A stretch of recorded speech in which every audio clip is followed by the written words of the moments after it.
Yes, now we come to the spectral lines.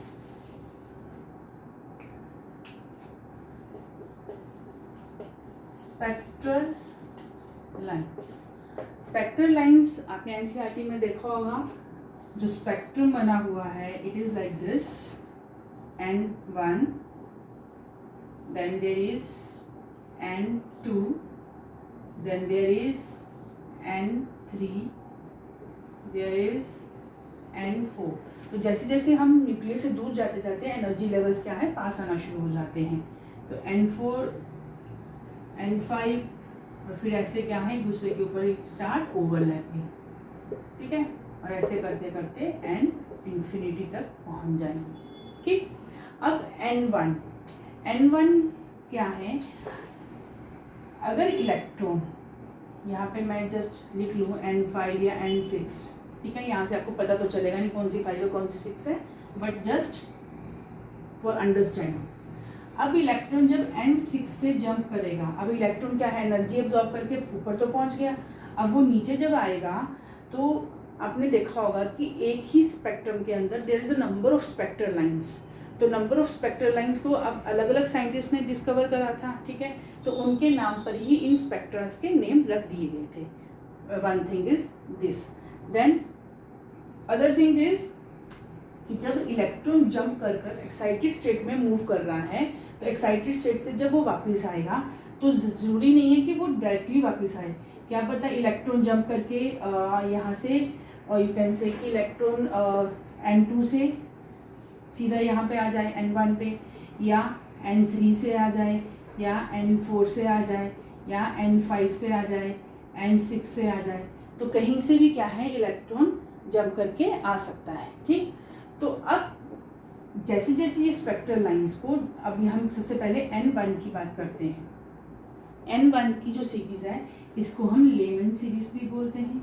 Lemon series क्यों बोलते हैं, क्योंकि इसको लेमन्स नाम के यू कैन से साइंटिस्ट ने डिफाइन करा था।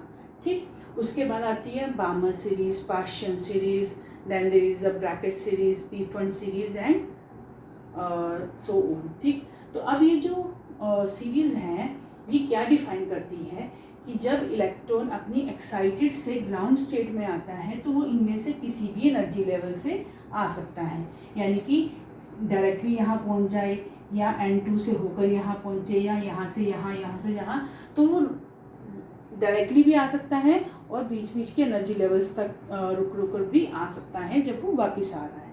ठीक, अब यहाँ पर एक मज़े की बात ये है कि अब ये डिसाइड करती हैं वेवलेंथ और ट्रांजिशंस के बारे में। तो अब इसमें क्या है, ये ट्रांजिशन छोटा है, जितनी छोटी ट्रांजिशन होगी उतनी ही उसकी लॉन्गेस्ट वेवलेंथ होगी, जितनी लॉन्गेस्ट ट्रांजिशन होगी उतनी ही शॉर्टर उसकी वेवलेंथ होगी। क्या होगा, smaller transition longest wavelength.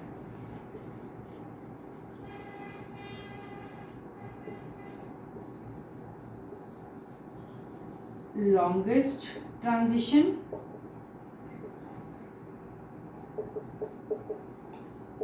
smallest wavelength।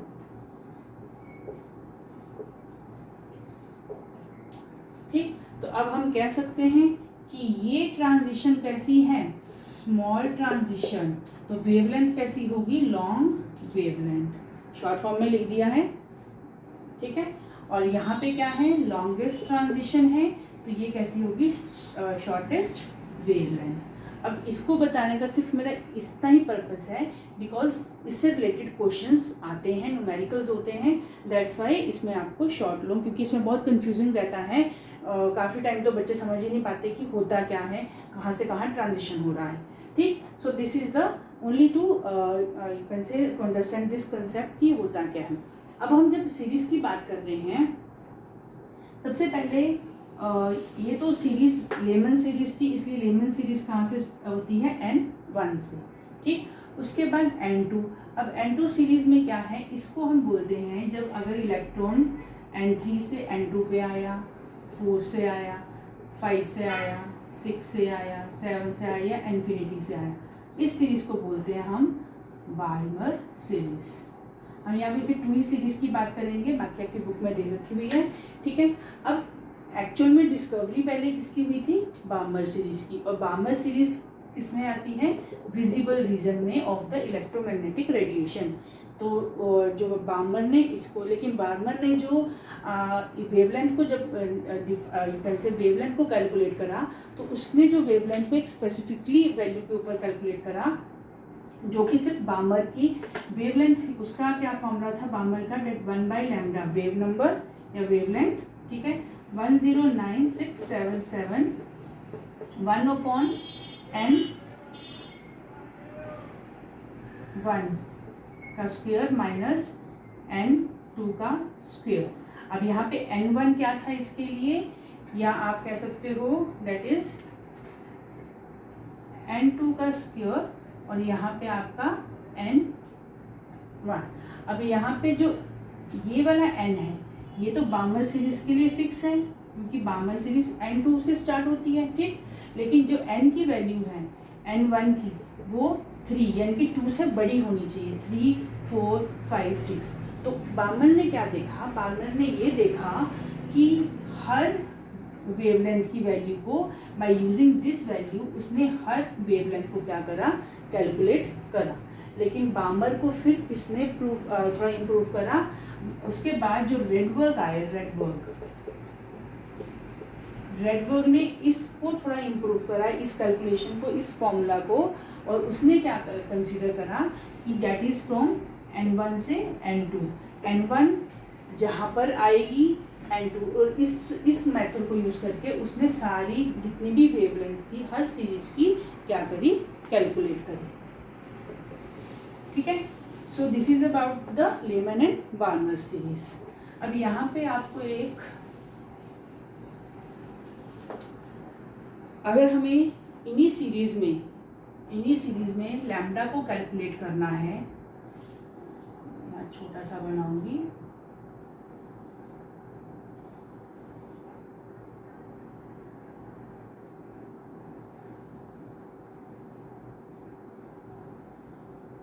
ठीक है। ये आपका n1 n2 n3, तो हम यहाँ पे किसकी बात कर रहे थे सबसे पहले?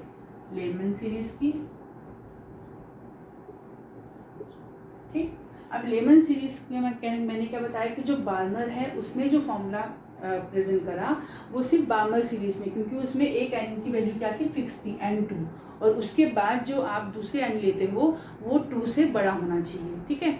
लेकिन यहाँ पे जब रेडबर्ग आया तो रेडबर्ग ने उसी फॉर्मूला को थोड़ा और इम्प्रूव करा, and it is valid to all the wavelengths. Spectral line की हर वेवलेंथ को डिफाइन करने के लिए क्या था? वो वैलिड था, फाइन। अब यहाँ पर अगर हमें लैम्डा को कैलकुलेट करना है, तो लैम्डा को कैलकुलेट करने का तो जो मैंने आपको पहले मेथड बताया था, you can follow that method to calculate the lambda. अब इससे रिलेटेड हम एक क्वेश्चन करते हैं, find the shortest and longest wavelength of Balmer series, ठीक। क्वेश्चन ध्यान से देखना, शॉर्टेस्ट और longest wavelength of Balmer series. अब मैंने आपसे क्या बताया था, ये तो हमने लेमन सीरीज है, बाल्मर सीरीज को हम यहाँ पे थोड़ा सा कर लें, 3 to 2, देन 4 से 5 से 6 से ऐसे, ठीक है। ये है बाल्मर सीरीज, ठीक। अब बाल्मर सीरीज के लिए, बाल्मर के लिए कहाँ से स्टार्ट होती है Balmer series? That is from n = 2 से, ठीक। अब यहाँ पे शॉर्टेस्ट वेवलेंथ कौन सी होगी? जिसकी ट्रांजिशन सबसे बड़ी होगी, तो ये आपकी बड़ी ट्रांजिशन होगी। शॉर्टेस्ट वेवलेंथ कौन सी थी? Shortest wavelength means longest transition, ठीक है। और वो ट्रांजिशन कहाँ से हो रही है? वो ट्रांजिशन n इंफिनिटी, तो उसके लिए अगर हम देखें तो n इंफिनिटी से n2, ठीक है। उसके बाद लॉन्गेस्ट वेवलेंथ, अब ये तो हमने लॉन्गेस्ट शॉर्टेस्ट वेवलेंथ के लिए देखा। ये शॉर्ट वेवलेंथ किसकी होगी? जिसकी ट्रांजिशन बड़ी होगी, और जिसकी ट्रांजिशन छोटी होगी शॉर्ट ट्रांजिशन, लॉन्ग वेवलेंथ। अब शॉर्ट ट्रांजिशन कहाँ से हो रही है? N3 से। तो कहाँ से हो रही है? N3 से N2। क्लियर है? क्योंकि इस क्वेश्चन को सॉल्व करने से पहले आपको ये चीज़ क्लियर होनी चाहिए कि शॉर्ट वेवलेंथ किसे कहेंगे, लॉन्ग वेवलेंथ किसे कहेंगे, शॉर्ट ट्रांजिशन किसे कहेंगे, लॉन्ग ट्रांजिशन किसे कहेंगे, और स्पेसिफिकली सीरीज के लिए वो कहाँ से कहाँ तक होगी। ठीक है। अब उसके बाद अब हम इसमें शॉर्टेस्ट वेवलेंथ के लिए वेवलेंथ फाइंड करें। तो शॉर्टेस्ट वेवलेंथ कैसे फाइंड करेंगे? सबसे पहले हम शॉर्टेस्ट वेवलेंथ, तो ये क्या करा हमने, शॉर्ट ट्रांजिशन लॉन्ग वेवलेंथ। ठीक है। तो अब वेवलेंथ, तो आपका E क्या है? E इज इक्वल्स टू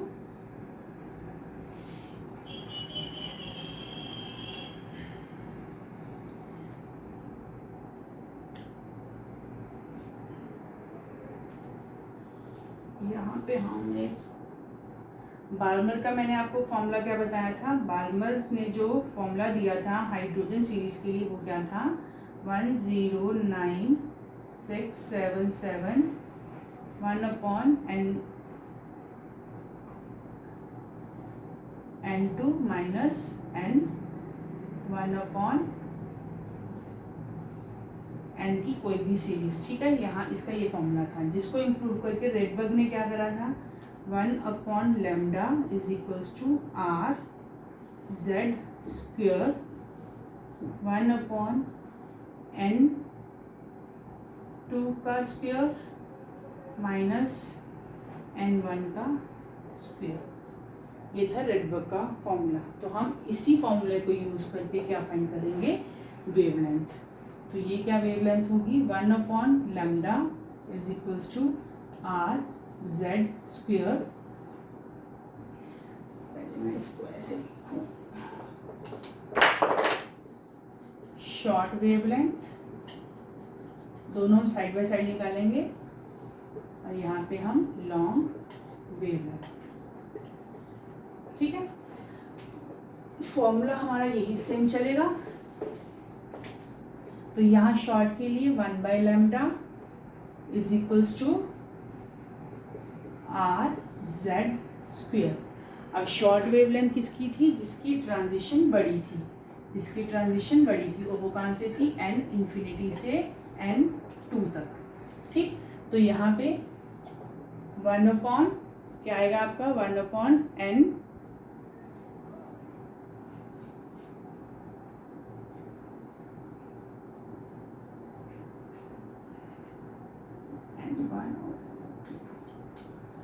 तो 1/n1 कितना है आपका? जो आपकी फाइनल स्टेज है that is 2 minus 1/n infinity. ठीक है। अब इसका जो स्क्वायर होगा वो तो आपका 0 कंसीडर होगा। R Z, Z की वैल्यू क्या है? बार्मर सीरीज है, हाइड्रोजन के लिए है, तो Z की वैल्यू भी कितनी हो जाएगी? 1। तो ये कितना आ जाएगा? 1, चाहे आप लिखो या ना लिखो डजेंट मैटर, 1/4 माइनस ये 1/इंफिनिटी 0 हो जाएगा। ठीक है। तो दिस इज योर 1/λ। अब 1/λ की एंगस्ट्रॉम में जो वैल्यू लिखते हैं हम that is 911 angstrom. This is 1/λ की वैल्यू। अब आप डिपेंड करता है आपको किस वैल्यू को यूज करना है। ठीक है। सो हमें क्या निकालना है? Lambda, sorry this is not 1/λ, this is 1/r, that is Rydberg constant. This is the value of Rydberg constant. Normally Rydberg constant की वैल्यू हम उसमें जो बुक्स में दे रखी है वो आपकी उसमें मीटर्स में दे रखी है, यहाँ पे मैंने इसको एंगस्ट्रॉम में लिखा है, ठीक है। अब यहाँ से हम लैम्डा निकालेंगे, लैम्डा निकालेंगे तो क्या करेंगे 4 1/r, ठीक। अब 1/r की वैल्यू कितनी है 4 × 1/r is equals to n11, तो ये आ जाएगा 4 4 एंड 9 4 जा 32 एंगस्ट्रॉम, ठीक है।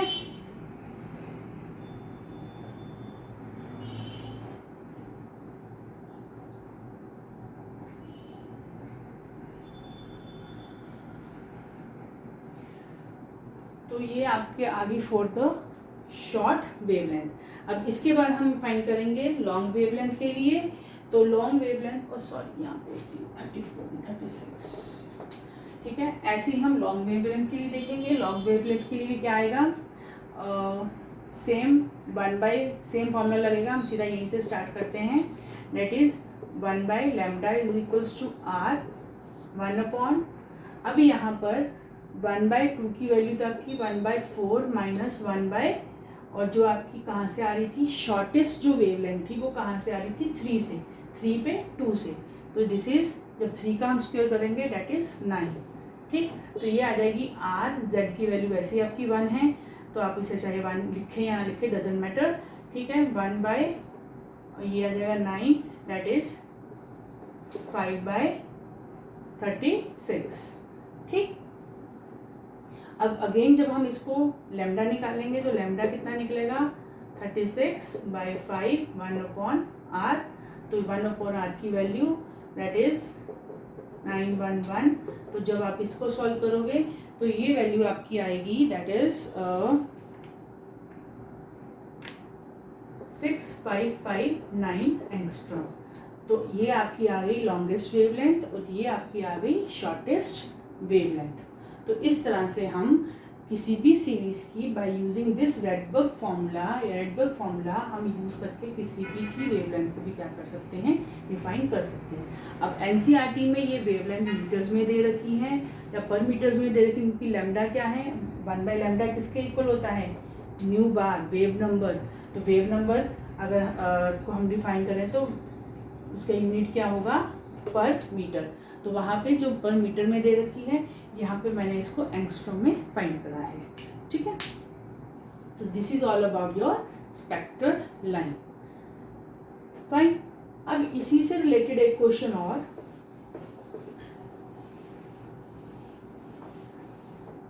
अगर आपसे पूछा है कि गिवन ट्रांजिशंस के अंदर कितनी स्पेक्ट्रल लाइंस एग्जिस्ट करती हैं, you have to find the spectral lines in the transition. तो कैसे फाइंड करेंगे spectral lines in transition. Simple formula है n-1 डिवाइडेड बाय 2, ठीक। अब फॉर एग्जांपल अगर आपसे पूछा है कि ट्रांजिशन हुई है फ्रॉम n4 से, यानी कि n4 से इलेक्ट्रॉन जंप करा है, तो वो कितनी स्पेक्ट्रल लाइंस क्रिएट करेगा। तो सिंपली n की वैल्यू कितनी है 4 minus 1 divided by 2 that is 4 × 3 और 2 से 2 कट गया दैट इज 6। तो जब 4 से कहाँ जंप करेगा, वो फर्स्ट पे जंप करेगा, तो मैक्सिमम 6 स्पेक्ट्रल लाइंस क्या है एग्जिस्ट करेंगी। तो इस मेथड से हम स्पेक्ट्रल लाइंस को क्या कर सकते हैं फाइंड कर सकते हैं, ठीक है।